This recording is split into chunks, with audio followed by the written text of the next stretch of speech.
dan masyarakat. Ini yang penting. Kesehatan menjadi prioritas pemberian vaksin untuk pertama kali, karena mereka adalah di garda terdepan dalam pelayanan pandemi, dan mereka bertugas atau berada dalam lingkungan yang sangat rentan terpapar. Maka tenaga kesehatan ini harus lebih aman dulu untuk melayani yang lainnya. Kami PPNI sangat mendukung program vaksin oleh pemerintah ini, karena saya kira sebagai tenaga kesehatan kita belajar ilmu kesehatan, ya. Semester pertama itu adalah bagaimana konsep masuknya penyakit. Itu yang harus kita pahami sebagai tenaga kesehatan, sehingga tidak perlu ada keraguan lagi tentang vaksin ini. Vaksin ini bagi kita tenaga kesehatan bukan cuma untuk melindungi diri kita, ya, tetapi pada saat kita melakukan pelayanan juga melindungi pasien kita, dan juga pada saat kita pulang ke rumah melindungi keluarga kita, dan di lingkungan kita melindungi masyarakat sekitarnya.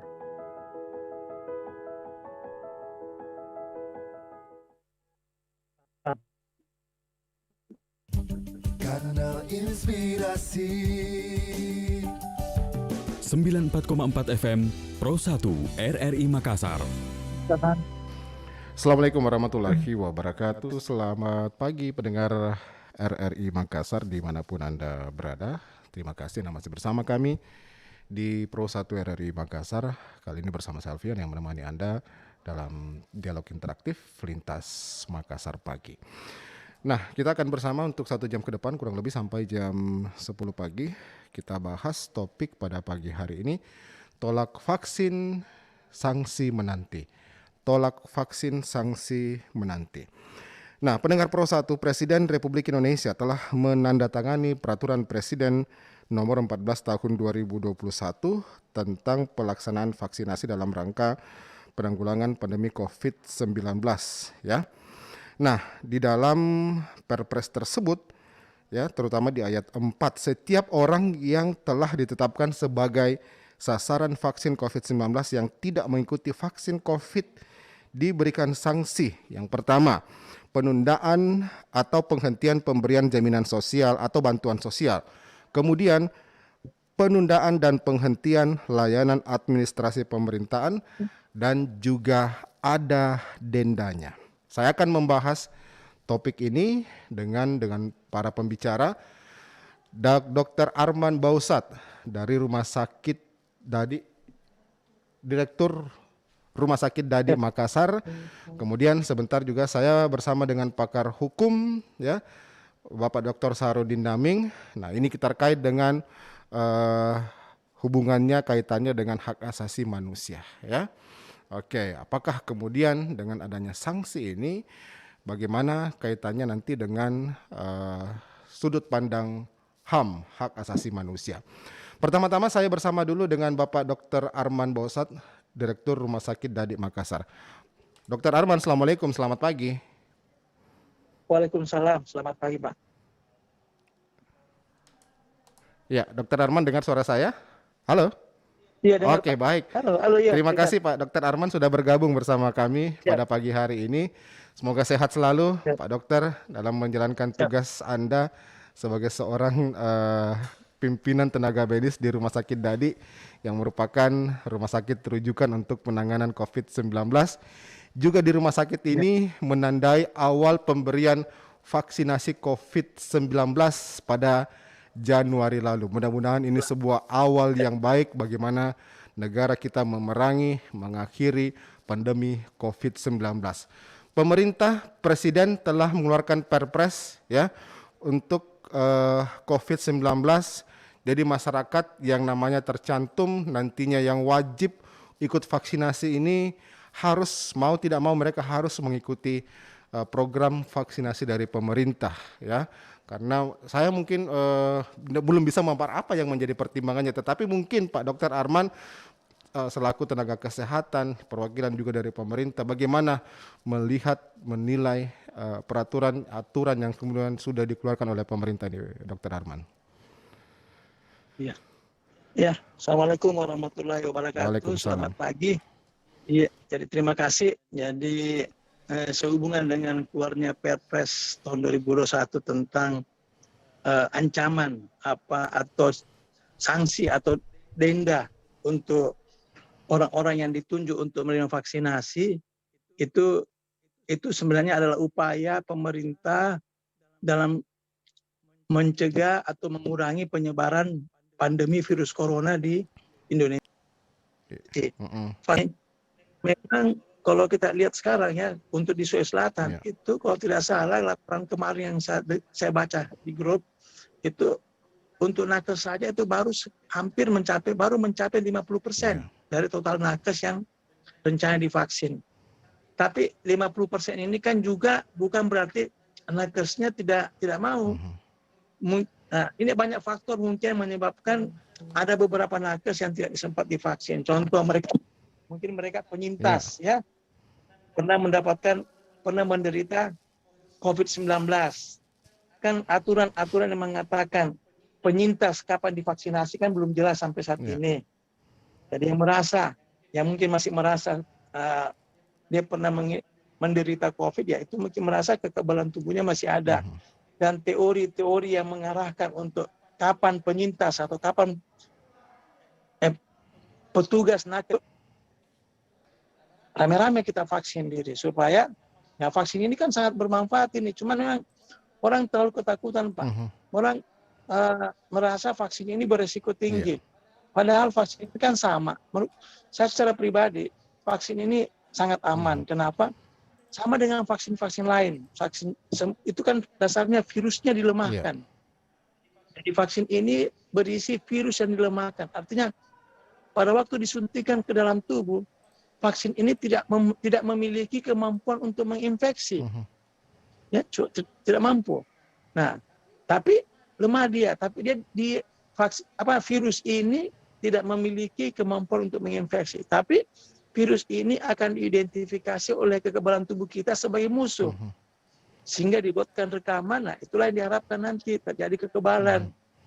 Ya, itu sementara Pak ya. Ini kan Pak Dr. Arman, banyak masyarakat yang ragu-ragu begitu ya, seiring dengan beredarnya informasi-informasi hoax terkait dengan vaksin, kemudian juga belum selesainya proses dari untuk vaksin ini selesai dalam tahap percobaan begitu. Ini kan masih tinggal 6 bulan lagi begitu ya, kabarnya seperti itu, sehingga masyarakat mengatakan bahwa sebetulnya vaksin ini apalagi yang sudah didatangkan dari Cina, Sinovac ini kan belum selesai begitu. Apakah memang betul-betul hanya keluarnya izin ini merupakan izin penggunaan darurat, bukan merupakan standar sesuai yang ditetapkan oleh World Health Organization atau Organisasi Kesehatan Dunia begitu. Itu yang kemudian membuat jadi masyarakat ragu akan vaksin itu, Pak Dr. Arman. Iya Pak. Ya jadi memang ini kan hampir semua negara kan mengeluarkan izin darurat penggunaan vaksin, bukan cuma Indonesia Pak ya. Jadi semua negara, karena vaksin ini kan baru nih Pak. Jadi, karena ini kan pandemi dan sangat menular sehingga terpaksalah dikeluarkan izin darurat. Tapi kan tidak mungkin vaksin ini digunakan tanpa penelitian. Nah untuk vaksin Sinovac kan sudah dilakukan uji klinis Pak di Indonesia. Ya sudah diuji klinis, dan dari uji klinis kan itu menyebab BP POM sehingga berani memberikan rekomendasi darurat untuk penggunaan vaksin ini. Nah, saya yakin Pak, vaksin ini ke depan orang akan mengerti Pak. Ini kan hoax-hoax aja yang berkembang sehingga masyarakat berkurang. Saya ingat Pak, waktu pencanangan tanggal 14 Januari vaksinasi COVID-19 di Rumah Sakit Dadi, orang sudah mulai bahwasanya ini kan masyarakat kita kan Pak senang melihat dulu yang awal-awal, aman-aman ji. Kan semua pada takut efek mungkin Pak Dr. Arman ini tidak lihat bagaimana Ridwan Kamil Gubernur Jawa Barat ini kan dia mendapatkan vaksin yang versi trial begitu, belum ada izinnya dari BPOM, belum ada izin penggunaan darurat, tapi dia sudah menjalani vaksin untuk uji coba, menjadikan dirinya sebagai relawan untuk uji coba Gubernur Jawa Barat ini, tapi hasil sampai saat ini sangat bagus dilihat. Iya, itu kan artinya Pak, orang-orang yang berilmu kan orang-orang yang berilmu itu kan yakin Pak dengan ilmu pengetahuan, yakin dengan ilmu pengetahuan bahwasanya tidak mungkinlah ini vaksin diproduksi massal kalau tidak diteliti juga di negara asalnya Pak. Ya, nah di Makassar kan pimpinan-pimpinan kita sudah memberi contoh. Gubernur kami sudah vaksin, sampai saat ini gubernur kami sehat-sehat, Malah kemarin ya, beliau itu diperiksa, titer antibodi dalam darah beliau itu tinggi sekali. Tinggi sekali, Pak. Jadi, nah akibatnya apa, Pak? Orang sudah mulai berbondong-bondong ini, Pak. Saya yakin, Pak, ke depan akan banyak. Cuma itulah saya bilang tadi, Pak, masyarakat kita itu senang lihat dulu, intip-intip dulu, Pak. Mengintip dulu. Oh, Iya. Nah, baru berani, Pak. Saya yakin ke depan, Pak, pasti banyak, Pak. Apalagi gratis, Pak. Iya, mungkin dengan Anda mengatakan tadi bahwa saat ini sudah begitu banyak masyarakat yang mungkin sudah mulai percaya begitu. Tetapi kemudian ini kemarin pemerintah mengeluarkan peraturan presiden dengan adanya sanksi tersebut. Bapak melihat apakah ini mungkin sebuah upaya untuk memaksa dari masyarakat untuk ikut dalam program ini, program vaksinasi ini, karena dengan pertimbangan bahwa ini merupakan sebuah penyakit yang sangat menular begitu, wajib untuk semua orang divaksinasi bagi mereka yang bisa untuk mendapatkan vaksinasi tersebut. Iya, Pak. Jadi gini, Pak, kalau menurut pendapat saya itu kalau untuk kebaikan, Pak, ya, ini kan untuk kebaikan, Pak, untuk kebaikan seluruh rakyat Indonesia. Dan kan kita tahu, Pak, masyarakat kita kan pendidikannya lebih banyak menengah ke bawah, ketidaktahuannya lebih tinggi. Jadi memang harus dipaksa. Jadi saya kira unsur paksaan untuk kebaikan, Pak, tidak berbahaya, Pak. Dibandingkan kita mau ikuti kan, kenapa? Kalau mereka OTG, Pak, mereka mengidap virus, dia penyebar terus, Pak. Dia akan menyebarkan itu virus kemana-mana, malah lagi memperparah kita punya kesehatan, memperparah kita punya ekonomi. Iya, Pak. Jadi mending memang harus agak dipaksa, Pak, supaya karena kan banyak bukti, Pak, tidak berbahaya nih vaksin. Ya, namanya buatan manusia, Pak. 1-2 bermasalah pasti ada, Pak. Obat apapun juga dikasih obat orang, Pak. Ada juga yang alergi. Bapak makan obat flu, ada yang alergi. Bapak minum, disuntik orang. Jadi sama, Pak. Semua ada efek samping. Tapi kan 1-2. Kalau yang disuntik vaksin, Pak, 1 juta orang misalnya contoh, Pak. 1 juta orang disuntik vaksin. 999.900 orang baik. Cuma 10 orang yang bermasalah. Jangan 10 orang. Itu yang diekspos, Pak. Betul. Yang 999.000 itu yang diekspos. Bahwasanya manfaatnya ada. Tapi vaksin ini kan buatan manusia, Pak. Tidak mungkin, bukan buatan Tuhan. Tidak mungkin semuanya itu, Pak, yang baik. Iya, Pak, harus diterima, Pak. Betul. Gitu. Jadi memang untuk hal yang seperti ini, yang sangat darurat, yang sangat berbahaya, memang disinilah kemudian dilihat ketegasan dari pemerintah yang harus memaksa masyarakat begitu, Pak, ya. Ya, Pak, saya setuju, Pak. Iya, Pak Dr. Arman, kita dengarkan dulu, Pak, ya, apa yang disampaikan oleh Ketua Umum PBID, Bapak Dr. Daeng M. Fakih terkait dengan vaksinasi. Kita sama-sama mendengarkan, Pak. Siap. Apakah vaksinasi COVID-19 itu penting? Dan seberapa amankah? Berikut penjelasan Ketua Umum Pengurus Besar Ikatan Dokter Indonesia ID, Dr. Daeng M. Fakih, SHMH. Ya, jadi vaksin ini sangat penting ya. Ini momen yang sangat baik ya, dan harapan besar bagi kita semua rakyat Indonesia untuk segera menghentikan penularan COVID-19. Vaksin ini bukan hanya untuk kita pribadi ya. Jadi semakin banyak yang divaksin, maka semakin banyak masyarakat ya, keluarga kita, saudara kita, anak-anak kita, orang tua kita yang terlindungi.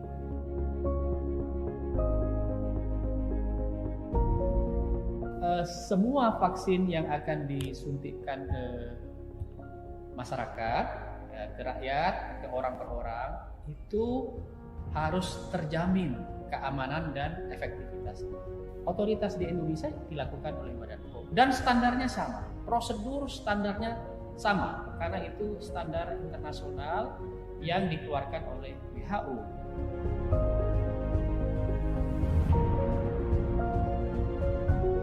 Memang sebenarnya kita sangat berharap vaksinasi yang pertama itu diprioritaskan pada kelompok rentan.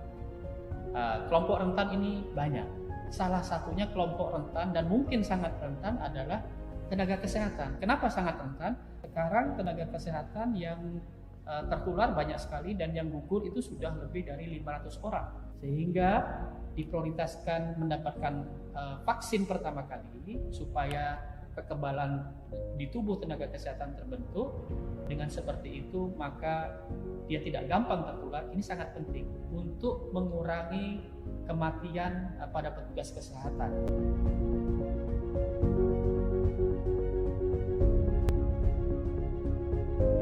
Bagi kawan-kawan tenaga kesehatan dan masyarakat yang masih ragu, silahkan mencari informasi ke sumber informasi yang benar. Jangan mencari informasi di sosmed yang mungkin sumbernya tidak valid. Carilah ke sumber yang benar. Tanyalah ke dokter-dokter ahli yang memang mengetahui tentang informasi vaksin.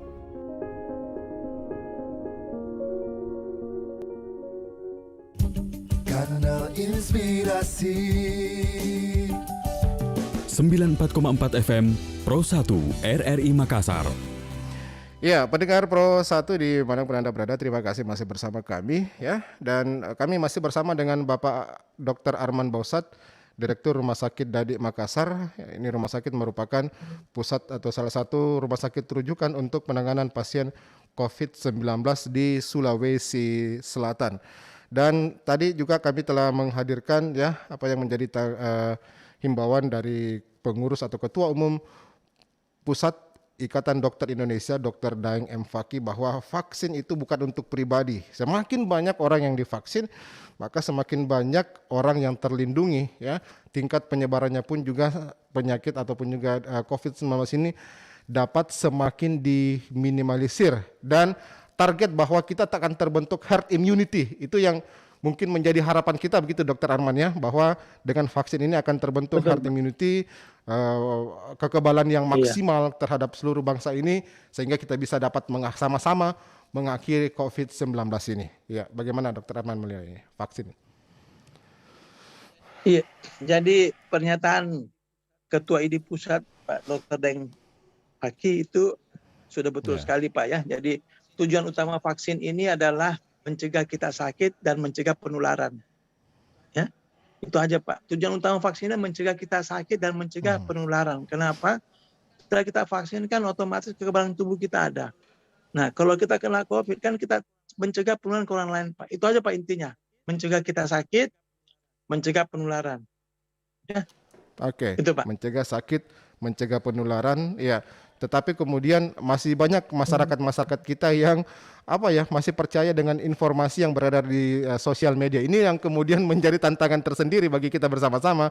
Tantangan media juga, tantangan dari nakes juga, Pak Dr. Arman, bagaimana mengcover dari informasi-informasi yang beredar di sosial media. Saya yakin semua tenaga kesehatan, para dokter ini juga punya sosial media. Bagaimana kemudian mengedukasi masyarakat lewat sosial media dan lewat media ini ya tentang kebenaran dan bagaimana peran dari proses vaksinasi itu sendiri begitu. Jadi bagaimana pemerintah memaksa masyarakat lewat program vaksin ini, Pak Dr. Arman?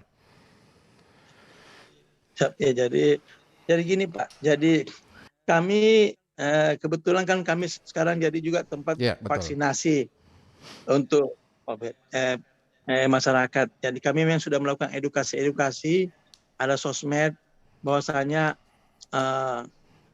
vaksin ini penting.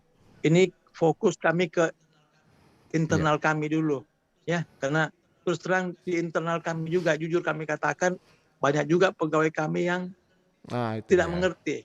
Karena kan di rumah sakit itu kan Pak, komponennya bukan cuma nakes, banyak juga yang bukan nakes, ya, banyak yang bukan nakes, administrasi, cleaning service, gizi, itu semua yang harus kami edukasi, ya, karena pemahaman mereka memang berbeda-beda, dan disinilah perlunya sosialisasi dari kami, dan saya pikir bagusnya masing-masing institusi memberikan sosialisasi, pimpinan-pimpinan semua untuk memberikan contoh bahwasanya vaksin sangat penting.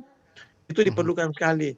Ya, di rumah sakit kami kalau tidak salah itu sudah 80-90% sudah divaksin. 10% itu penyintas. Jadi kalau penyintasnya baru misalnya kebetulan terserang COVID di bulan Desember, Januari, otomatis kan mereka kita anggap kekebalannya masih tinggi.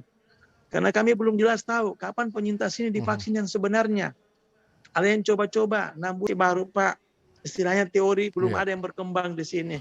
Yang berkembang cuma bagaimana vaksin ini bermanfaat untuk masyarakat. Tapi kapan vaksin kedua, kapan apakah orang-orang yang penyintas atau pernah kena COVID divaksin kan belum jelas, Pak. Belum ada arahan yang jelas. Tapi pada umumnya kami harapkan juga media, karena kan media ini Pak, baik media sosial maupun media-media cetak yang lain itu kan bagusnya membantu juga pemerintah bagaimana mensosialisasikan dari masyarakat, tetapi bagaimana supaya penyakit yang sangat menular ini tidak tertular lagi sampai ke orang lain begitu lewat program vaksinasi ini. Inilah yang merupakan mungkin ini dari apa ya, kalau secara medis ini mungkin jurus terakhir begitu Pak ya. Jurus terakhir Siap, untuk Pak. bisa menangkal COVID Iya. karena berbagai cara, berbagai upaya sudah dilakukan tetapi penyebaran terus terjadi dan vaksinasi tampaknya ini Iya. akan merupakan jurus pamungkas yang akan dilakukan oleh dunia ya bagaimana untuk mengakhiri. Nah, tapi ini mungkin jadi pertanyaan bersama-sama. Kita akan minta lihat juga dari sudut pandang penegakan hak asasi manusia begitu ya. Karena kan mau tidak mau juga ini akan kita tinjau Pak dari sudut hak asasi manusia, itu hak dari perseorangan. Nah, baik, saya akan coba bersama dengan Pak Dr. Saharudin Daming, pakar hukum. Beliau adalah mantan dari Komisioner Hak Asasi Manusia ya, Pak Dr. Saharudin Daming. Pak Saharudin Daming, Assalamualaikum. Waalaikumsalam warahmatullahi wabarakatuh. Selamat pagi Bung Alpian. Ya, selamat pagi. Oke. Sehat Pak Saharudin Daming? Iya, itu yang kita mau cari-cari di tengah-tengah kepungan pandemi yang semakin gencar ya dengan gelombang ketiganya sekarang ini. Betul. Saya tersambung juga lewat Zoom Direktur Rumah Sakit Dadi Makassar Dr. Arman ini ya.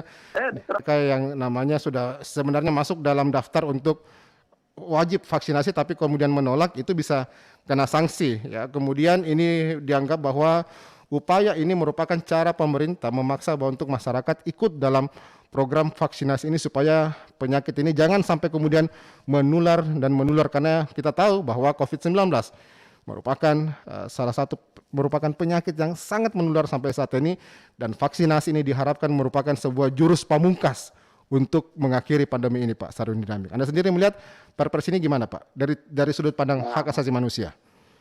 Begini Bu Alpian. Sejak pemerintah menggerakkan masyarakat dan semua elemen bangsa ini dengan berbagai strategi, kiat, dan taktik untuk melumatkan dan melemaskan serta menunjukkan angka yang justru semakin meningkat, melanjut ya. Wah, semakin tinggi, bahkan kita hampir pernah mencapai angka harian 14.000. Masya Allah, itu kan satu capaian yang sudah mengalahkan rekor untuk tertinggi di Asia. Nah, kalau kita perhatikan India misalnya dengan populasi yang mencapai angka 1.400.000.000 jiwa dibanding kita yang hanya 280 juta jiwa, ternyata angka harian kita jauh menyalip angka yang dicapai India itu. Persentasenya Pak ya? Iya, persentasenya maupun tingkat kematian sekalipun ya.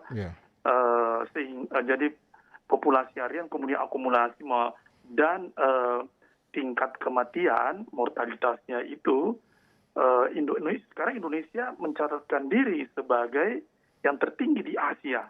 Ini suatu prestasi yang sangat buruk ya, dan tentu berdasarkan rilis dari Presiden mengevaluasi bahwa semua program yang dilakukan selama ini, apakah namanya PSBB maupun PPK, lantas timbul pertanyaan apa yang menjadi penyebab terjadi inefektivitas terhadap berbagai langkah-langkah yang dilakukan oleh pemerintah bersama semua jajarannya dalam bagaimana mengakhiri pandemi. Ya tentu salah satunya adalah tingkat ketaatan masyarakat itu terhadap protokol kesehatan itu sangat rendah. Ya, betul. Ya, ini kemudian kompatibel dengan kondisi negara-negara lain yang serupa dengan Indonesia, misalnya di Amerika Serikat, Brasil, Italia, yang semuanya tentu berangkat dari negara-negara demokrasi yang sangat menjunjung tinggi kebebasan. Dan ini juga yang sedang melanda masyarakat Indonesia yang euforia dengan kebebasan itu. Mereka jadi masyarakat kita ini tak ingin dikekang dengan berbagai aturan gitu ya. Nah, itu yang kemudian menjadi imbas dari sikap masyarakat yang tidak patuh kepada protokol kesehatan. Padahal kita semua tahu, masyarakat sebenarnya sadar-sadarnya ya, walaupun ada juga yang balelo, bahwa satu-satunya instrumen yang paling efektif untuk menghalau transmisi COVID-19 itu adalah menggunakan masker. Ya, oke, kalau cara-cara lain seperti jarak, mengatur jarak gitu kemudian tidak berkerumun, menghindari kerumun, oke. Tetapi menurut hemat saya, walaupun misalnya berjauhan, bahkan tidak dalam kerumunan, tapi kalau tidak pakai masker, masih rentan untuk menjadi objek transmisi COVID-19. Bagaimana, Dok? Betul ya? Betul. Nah, jadi Betul, Dok. itu berarti bahwa sebenarnya perilaku masyarakat itulah yang menjadi main trigger mengapa capaian angka harian kita masih tinggi sekali, ya, adalah karena ya soal perilaku masyarakat yang tidak tahu pada aturan hukum. Nah, sampailah kemudian keputusan pemerintah melalui Perpres itu untuk menyediakan ancaman sanksi bagi siapa saja yang tidak patuh. Nah, secara teori legalitas hukumnya, ya, dari teori hukum ini memang ini anak-anak mahasiswa yang belajar di Fakultas Hukum maupun di kajian-kajian hukum itu ada kajian tentang mengapa kita perlu taat kepada undang-undang, apa yang menyebabkan orang itu tidak taat pada hukum. Banyak sekali teori-teori yang menunjang dan mencoba untuk mengurai itu, tapi kita tidak perlu masuk ke teori. Tetapi salah satu hal yang menarik untuk bagaimana ya mengubah perilaku masyarakat itu yang kita sebut sebagai fungsi hukum untuk melakukan social engineering gitu ya. Jadi selain social control itu sudah berjalan, sekarang yang harus dilakukan bagaimana hukum ini berfungsi sebagai social engineering, merekayasa masyarakat itu agar taat pada protokol. Maka muncullah Perpres ini yang memaksa semua subjek hukum itu untuk taat hukum. Nah, tentu itu yang menjadi pertanyaan inti tadi Bung Alfian, apakah itu tidak bertentangan dengan hak asasi gitu ya? Nah, mari kita lihat ya dalam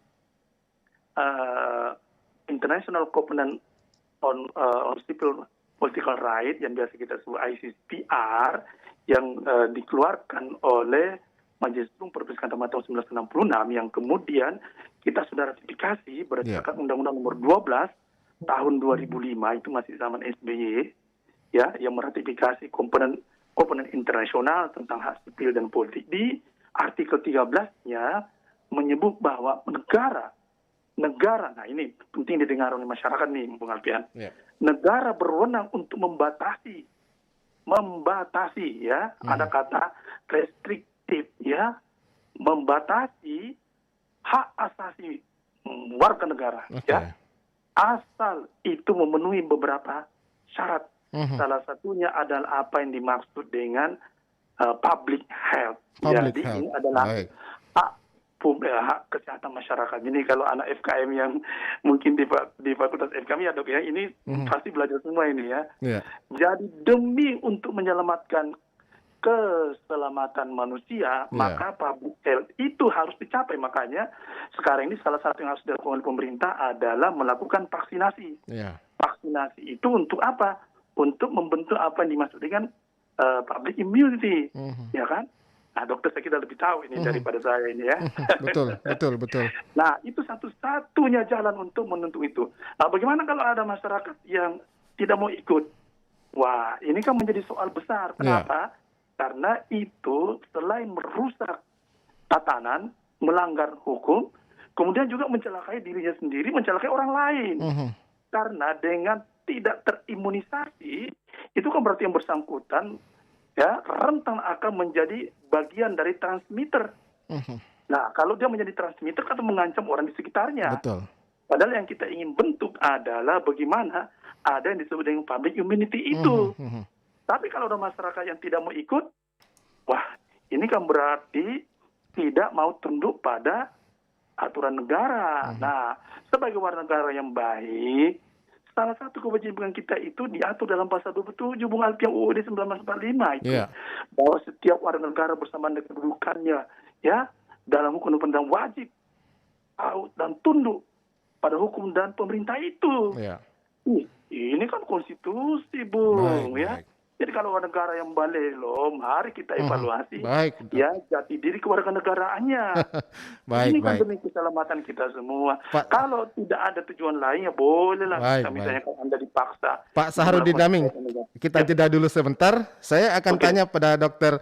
Arman, apakah aturan ataupun dengan keberadaan COVID-19 ini telah memenuhi public immunity itu? Sesaat lagi. Inspirasi 94,4 FM Pro 1 RRI Makassar. Ya, baik. Ya, Dr. Arman, ini tadi disampaikan bahwa Pak Saharudin Daming bahwa ketika ini sudah memenuhi public immunity, negara berhak ya untuk mengatur masyarakat karena mungkin ini sudah dalam kondisi darurat begitu. Nah, apakah memang pandemi yang terjadi ini sudah memenuhi terkait dengan hal-hal yang darurat tersebut, Pak Dr. Arman? Ya, mungkin di-on-kan dulu Pak mikrofonnya Pak Dr. Arman. Ya.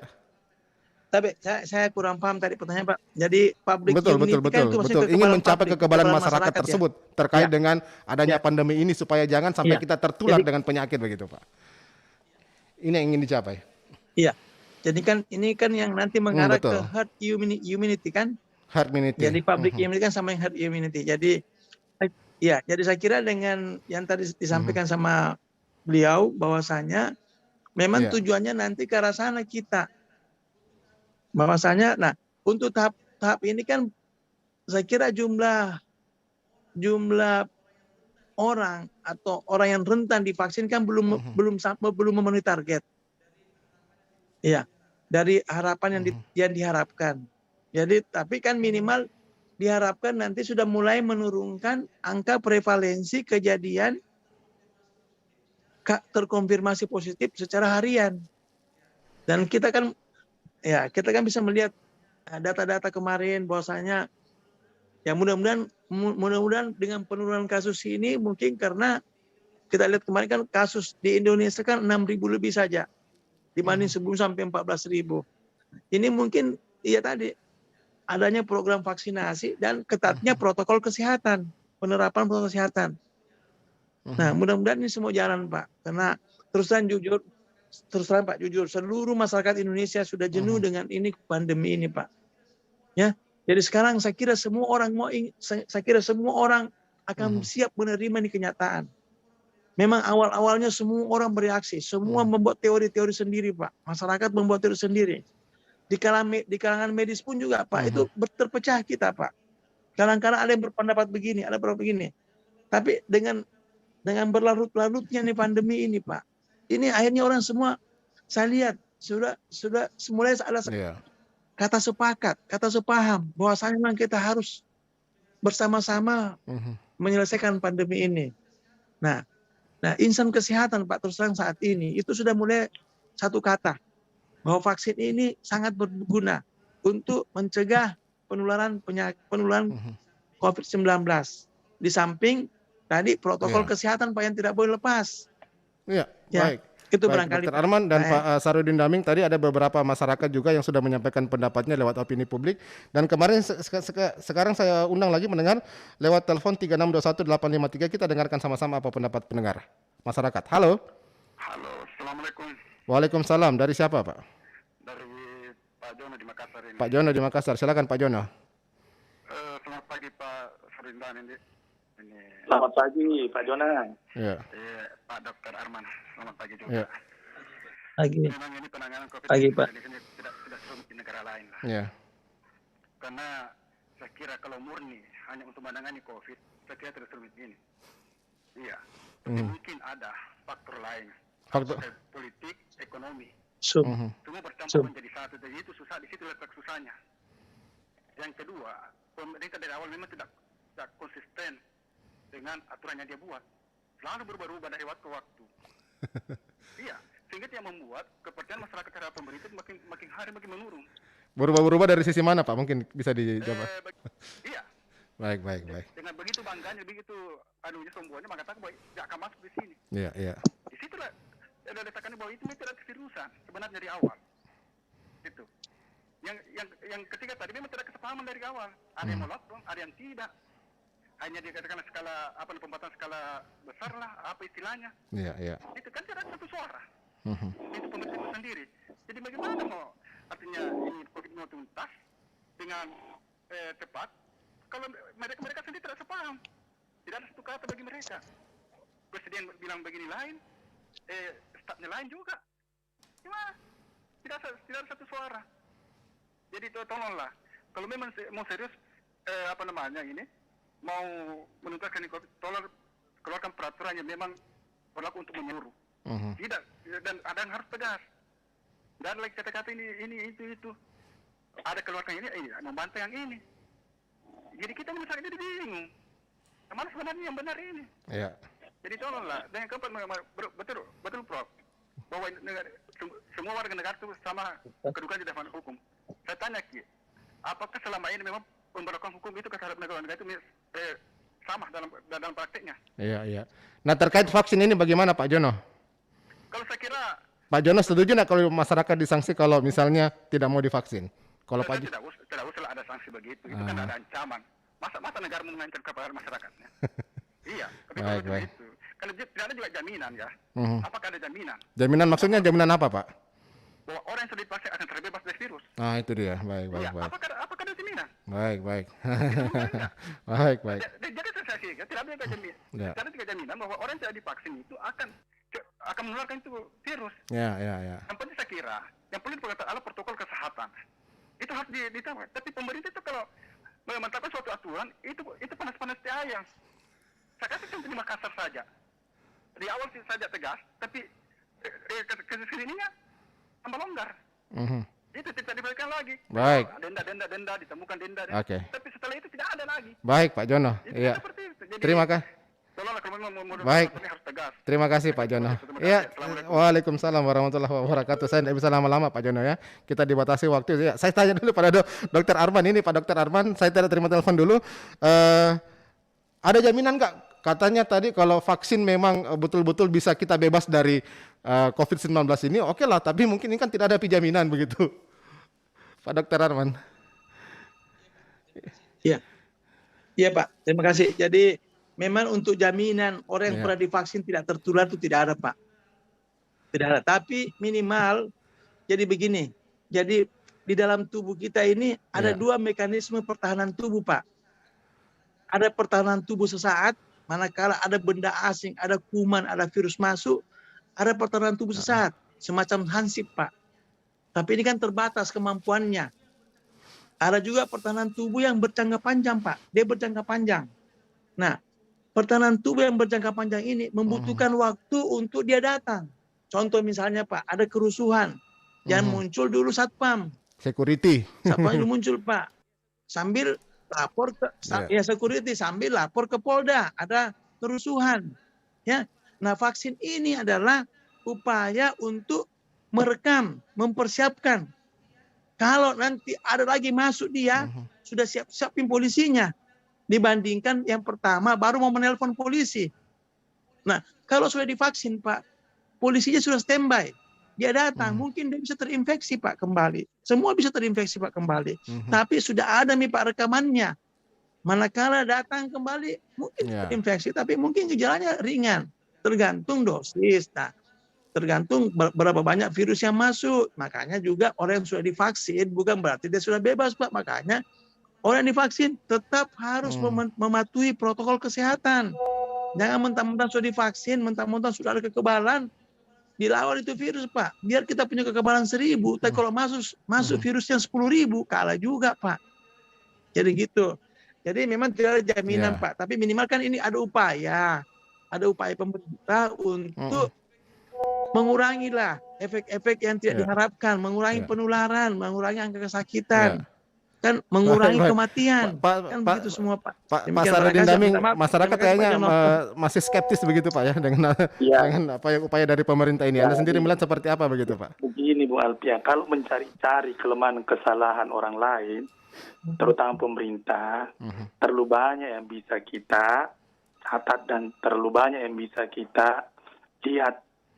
Tetapi sekarang pertanyaan kita, apa yang sekarang bisa kita lakukan untuk membantu pemerintah dalam rangka menangani penyebaran, perluasan wabah ini? Ayo, apa? Kita berdiam diri saja, membiarkan pemerintah kerja sendiri? Sudah, kan tidak boleh begitu. Kita ini tidak boleh membangun pesimisme bahwa pemerintah itu belum cukup mampu. Iya, karena kita ini bukanlah Superman yang mampu membalikkan dunia sekaligus. Negara-negara maju saja itu kewalahan. Apa kurangnya Amerika Serikat dari segi teknologi, dari segi anggaran? Mereka semua punya, tapi coba lihat sampai hari ini masih terkatung-katung. Amerika sebagai negara tertinggi dunia dengan angka penularan dan angka kematian sekaligus. Jauh lebih besar angka kematian yang dicapai oleh rakyat Amerika dalam pandemi itu ketika mengikuti semua perang dunia, baik dunia pertama, kedua, dan semua perang-perang di berbagai sektor regional. Saking dahsyatnya pandemi ini gitu ya. Nah, jadi sekarang, Mbok ya, kita ini melihat situasi yang sangat emergensi seperti ini, ya tidak lagi membangun pesimisme bahwa pemerintah ini berubah-ubah kebijakan. Itu karena setiap kali ada kebijakan yang dikeluarkan, tentu dievaluasi. Oh, ternyata lebih diganti lagi. Iya kan? Itu jurusnya, cari jurus yang paling ampuh begitu Pak ya? Iya, karena kita mencari bentuk kan. Coba kalau kita bertahan terus-menerus di satu kebijakan pasti salah lagi. Baik. Juga salah juga. Jadi memang ketika kita menjadi rakyat itu enak sekali tinggal mengkritis sana kritis itu ya. Tapi kalau andai kata kita juga jadi seorang negarawan, pasti kita akan bingung menghadapi situasi seperti ini. Coba tanya saja itu Pak dokter di rumah sakit, apakah ada cara itu yang bisa mengatasi masalah? Pasti tidak ada. Ada kan banyak harus berbagai cara. Karena kita tidak tahu apa hasil dari kebijakan kita. Tidak ada orang bisa menerka-nerka. China ya dalam menghadapi dan mengatasi masalah itu juga menggunakan model seperti Indonesia. Ya walaupun tingkat keberhasilannya tidak sama dengan Cina.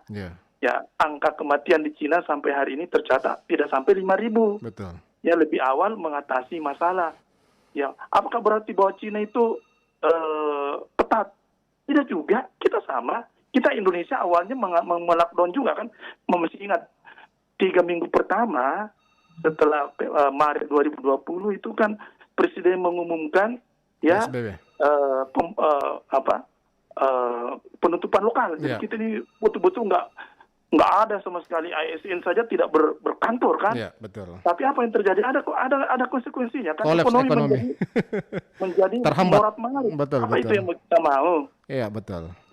Jadi pemerintah melihat situasi ini berbagai secara multidimensional. Kita tidak boleh emosi untuk mempertahankan suatu hal yang kita rasa itu ternyata memukul suatu tatanan lain. Jadi sekarang kita harus mencari titik keseimbangan. Apa yang harus dilakukan? Makanya kita rasa, ternyata itu berubah-ubah. Itu adalah untuk mencapai titik keseimbangan.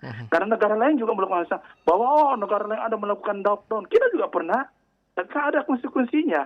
Tidak ada satupun negara di sini menggunakan pendekatan tunggal. Semuanya di lockdown terus-menerus. Mati negara itu. Hancur peradabannya. Kita ini hanya 3 minggu saja. Kita lockdown total kemarin, walaupun namanya bukan itu. Kita lihat angka perekonomian kita itu drastis di bawah 0 pertumbuhannya. Sehingga negara kita sekuat-kuatnya cadangan anggaran yang tersedia di negara itu habis. Ya, negara dari mana mau dapatnya kalau perekonomian ini macet? Semua elemen-elemen bisnis ditutup. Betul. Ya, aktivitas masyarakat tidak ada yang berjalan. Baik. Dalam waktu lama. Kalau waktu mungkin cuma 3 hari, 4 hari boleh. Ya.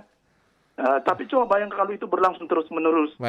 wah itu bukan negara lagi, itu adalah negara antar berantah. Nah, jadi mari kita lihat dan kita bantulah pemerintah apa yang kita harus lakukan sebagai sebuah negara untuk mengatasi kesulitan yang sedang kita hadapi bersama ini. Oke. Ya, ini waktunya sudah semakin sempit. Mungkin terakhir saya ke Pak Dr. Arman. Dr. Arman, mungkin apa harapan Pak Dr. Arman kepada masyarakat, kepada kita semua ini terkait dengan proses vaksinasi dari pemerintah untuk masyarakat yang ini sifatnya betul-betul merupakan sebuah bukan lagi ajakan Pak ya, tetapi ini merupakan sebuah paksaan, keharusan yang harus kita penuhi untuk bersama-sama kita mengakhiri pandemi COVID-19 ini, Pak Dr. Arman. Iya, saya kira terima kasih Pak. Jadi saya kira ini semua tujuannya baik ya untuk masyarakat. Tidak ada lah. Ini pemerintah kan sama kalau kita kehidupan keluarga sama dengan orang tua Pak. Dia mau anaknya baik. Saya kira pemerintah juga mau semua warganya baik Pak. Kalau warganya sehat semua, kan ekonomi bisa jalan Pak. Mereka bisa keluar jalan-jalan. Mereka bisa aktivitas ekonomi mereka bisa lancar. Ini kan tujuannya baik semua Pak. Daripada kita begini terus kan kembali ke diri sendiri lah Pak. Kita sendiri sudah bosan ini Pak, bosan. Ya jadi ya harapan saya masyarakat, ayolah kita terima semua yang dilakukan pemerintah itu saya kira tujuannya baik Pak. Bukan karena saya mewakili pemerintah Pak ya. Saya percaya di kedokteran Pak. Saya dokter ahli juga. Saya percaya ilmu kedokteran Pak. Saya sangat percaya. Dan apa yang dilakukan semua dilakukan sebelum dipakai ke manusia, semua dilakukan uji klinis. Tidak ada yang tanpa uji klinis. Kalaupun dibilang ada gosip-gosip ini darurat diizinkan, tidak Pak. Semua negara begitu juga Pak. Semua negara. Jadi mari saya kira sama-sama masyarakat yang sempat ada di sini dan mari kita sampaikan semua manfaat vaksin ini sangat-sangat baik. Baik untuk diri kita, baik untuk keluarga kita, karena kita mencegah penularan. Terakhir saya ke Pak Dr. Sarudin Daming. Iya, Pak Sarudin Daming, mungkin sekali lagi tegaskan apakah ada unsur HAM yang mungkin dilanggar dari peraturan Presiden ini dan mungkin bisa menyampaikan himbauan dan harapan-harapan Pak Sarudin Daming untuk masyarakat kita terkait dengan program vaksinasi ini Pak Sarudin Daming. Silakan. Sudah saya tegaskan bahwa HAM itu dengan segala kebebasannya itu ada batasnya, Bung. Ya. Kalau hukum sudah mengatur maka HAM ya itu tidak boleh public health untuk mencapai nanti health immunity itu maka satu-satunya jalan yang harus dilakukan adalah vaksin. Nah, kita ini masyarakat jangan mau diprovokasi oleh banyak isu-isu hoax di medsos itu ya yang mencoba-coba mendiskreditkan ya berbagai informasi-informasi menyesatkan tentang vaksin bahwa ada katanya nanti efek sampingnya. Mana ada pemerintah sebodoh itu menerapkan vaksin yang nyata-nyata sudah melalui proses uji klinis yang tadi disebut dokter itu. Jika memang mempunyai efek buruk, nggak mungkin, nggak ada lah negara sebodoh itu ya. Nah, kemudian yang kedua, sekuat-kuatnya tim dokter seperti Dr. Arman di Rumah Sakit Dadi dengan menyediakan fasilitas ya UGD, ICU dan lain-lain, bahkan kalau perlu semua rumah sakit di Indonesia ini diubah menjadi rumah sakit rujukan di Jakarta dan di Jabodetabek ya, hampir semua rumah sakit sudah kewalahan Bung menerima pasien rumah sakit, pasien COVID. Pasien COVID. Betul. Nah, jadi ini benteng pertama kita menghadapi COVID itu sudah jebol. Betul. Karena apa? Karena sebenarnya ada kekeliruan masyarakat kita karena mengira kan ada di dokter, ada di rumah sakit. Kenapa kita? Itu adalah pandangan yang keliru sekali. Dokter dan timnya itu adalah sebenarnya benteng terakhir. Nah, kan dibilang benteng pertama. Jadi yang benteng pertama siapa? Ya masyarakat lah itu untuk membentengi dirinya agar jangan sampai tertular COVID. Coba satu orang di dalam rumah tertular. Ada teman saya ini baru-baru di luar dugaan. Satu orang saja anak kecil menulari, bukan cuma di satu rumah, tetangganya ikut tertular semua. Karena gampang sekali penularannya itu, Mualfian. Ya, gampang sekali penularannya itu.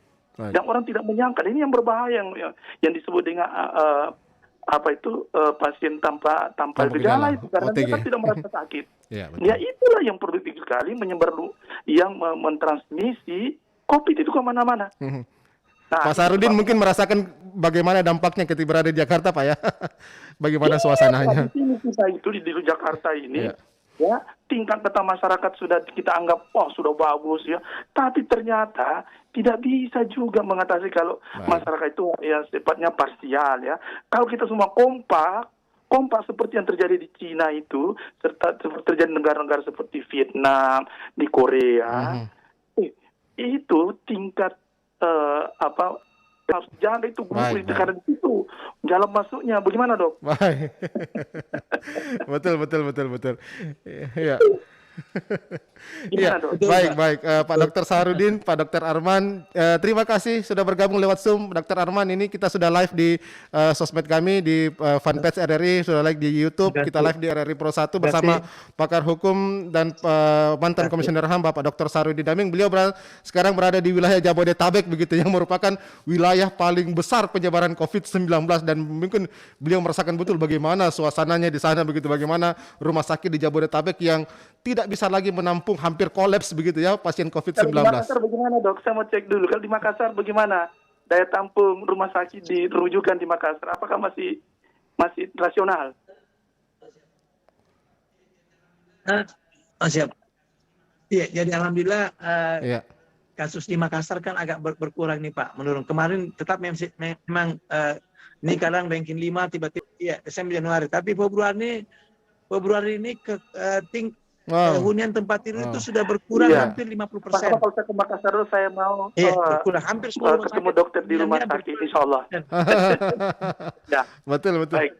Betul, Pak Saharudin Daming. Ya, terima kasih banyak Dr. Arman. Pak Saharudin Daming juga terima kasih ya sudah bergabung bersama kami di RRI pada pagi hari ini. Ya, Assalamualaikum warahmatullahi wabarakatuh. Selamat pagi. Waalaikumsalam warahmatullahi wabarakatuh. Ya.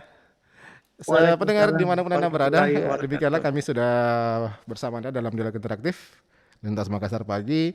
Kita bahas, haruskah masyarakat divaksin begitu ya, tolak vaksin sanksi menanti. Jadi dari sudut pandang HAM sebetulnya tidak ada yang dilanggar begitu ya, ini sifatnya darurat menurut pakar hukum kita Bapak Dr. Saharudin Daming tadi. Jadi mau tidak mau Anda harus ikut dong pendengar, ini kan merupakan penyakit yang sangat menular, virus yang sangat menular. Jangan sampai Anda menjadi faktor, Anda menjadi penyebar dari penyakit ini walaupun Anda tidak memiliki gejala begitu ya. Baik, ikutilah saja program dari pemerintah, program vaksinasi yang akan diselenggarakan kurang lebih mungkin 12 bulan ke depan. Itu ditargetkan akan selesai dan diharapkan kita memiliki semua herd immunity ya. Indonesia akan memiliki herd immunity dan kita bisa mengakhiri sama-sama pandemi COVID-19 ini. Sampai di sini, saya Alfian temani Anda. Kami ucapkan terima kasih atas kebersamaan partisipasi Anda. Assalamualaikum warahmatullahi wabarakatuh. Selamat pagi, sampai jumpa.